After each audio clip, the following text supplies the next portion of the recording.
এখনের বাচ্চারা আর আমাদের পড়াশোনার দিনটার মধ্যে অনেকটাই তফাৎ, অনেকটাই তফাৎ। নতুন একটি ভিডিও নিয়ে আপনাদের সামনে উপস্থিত হয়ে গেলাম। আমি সুস্মিতা রয় ভাওয়াল। আশা করছি আপনারা সবাই খুব ভালো আছেন, আমিও খুব ভালো আছি। তো এইদিকে দেখেন প্রখর রৌদ্রু, এত রৌদ্র উঠেছিল কালের ভিডিও, সেটা আজকের ভিডিও না। আজকে তো প্রচুর বৃষ্টি পড়ছে। তো দেখেন এদিকে রৌদ্রুর তাপ, কিন্তু খুব আনন্দ লাগছিল। আসামে তো বৃষ্টিই থাকে বেশিরভাগ, তো রৌদ্রটা গরমও লাগছিল কিন্তু ভালো লাগছিল।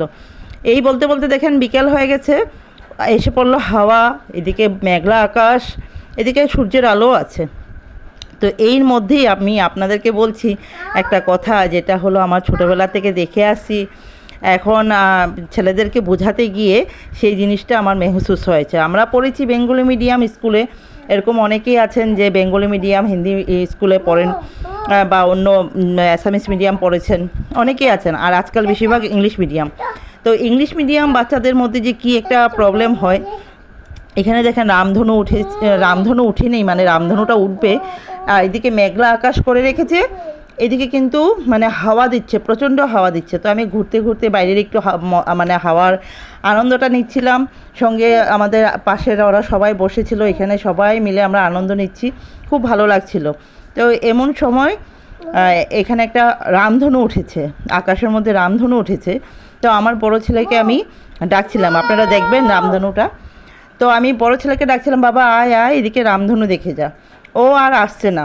তখন আমি বললাম যে বাবা আসছিস না কেন, দেখে যা রামধনু, তুই তো রামধনু দেখলে পরে একদম দৌড়িয়ে চলে যাস দেখার জন্য, এখন কেন আসছিস না? ও বুঝতেই পারলো না রামধনুটা কী জিনিস। তখন আমি বুঝাতে পারলাম না। তো আমি পাশের ঘরের একজন আমার ভাগনাকে ডেকে নিয়ে আসলাম, আয় রামধনু। ও বুঝে গেছে, কেন কি ও অ্যাসামিস মিডিয়াম থেকে পড়ে আসছে, ও বুঝে গেছে। ও কী করেছে, দৌড়িয়ে আসছে। এই যে দেখেন রামধনুটা, আপনারা বুঝতে পারছেন কি না কি জানি। ও দৌড়িয়ে এসে বলছে কোথায় কোথায়, ও দেখতে আসছে। তখন আমার ছেলেও দৌড়িয়ে আসলো, বললো কি কোথায় কোথায়, ও এটা তো রেনবো। তো তাই বললাম ইংলিশ মিডিয়াম আর বেঙ্গলি অ্যাসামিস হিন্দি মিডিয়ামের মধ্যে কত তফাৎ দেখুন।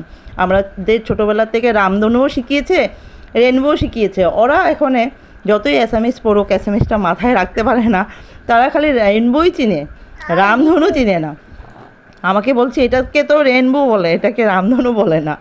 তো এইটি তফাৎটা আপনাদেরকে এই ভিডিওর মাধ্যমে আমি বোঝাতে চাইছিলাম, যে আগের দিনে বাচ্চারা যদিও বেঙ্গলি মিডিয়াম, ইংলিশ মিডিয়াম বা অ্যাসামিস মিডিয়াম, হিন্দি মিডিয়াম যেটাই পড়েছে, কিন্তু সাথে কিন্তু মানে সবটাই জেনেছে যে 1 2 কী জিনিস, 1 2 কী জিনিস, আর এটা কী জিনিস। এখনের বাচ্চারা খালি ইংলিশটাই জানে, বেঙ্গলিটা জানে না। তাই আমি ওদেরকে যখন বলি, বাংলাটাও বলি। তো আশা করছি আপনাদের ভিডিওটা ভালো লাগছে।